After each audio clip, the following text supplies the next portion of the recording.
C'est que j'ai créé une formation. C'est ça.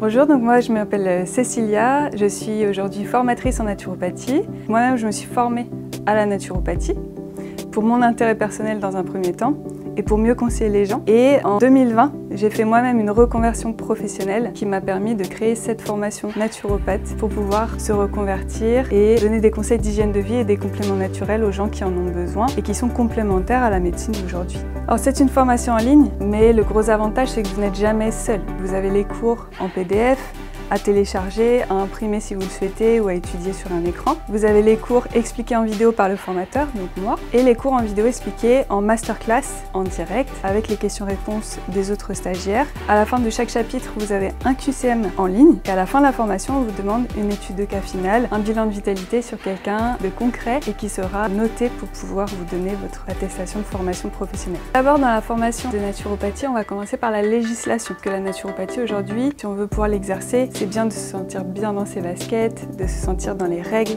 dans la loi, pour ne avoir aucun problème avec les professionnels de santé. La deuxième partie, c'est vraiment sur la physiologie, l'anatomie. C'est la compréhension du corps, de l'organisme, pour pouvoir trouver les sources de dégénérescence, les sources des symptômes que la personne évoque. Nous, en tant que praticiens en naturopathie, nous ne faisons jamais de diagnostic, mais les symptômes sont des indices qui nous permettent de remonter à la source des troubles de la personne, de voir ce qui nourrit ces troubles au quotidien et de l'en informer déjà. Et ensuite, on va pouvoir apporter des solutions adaptées à la personne en termes de conseils d'hygiène de vie et en termes de compléments naturels, d'alimentation, etc.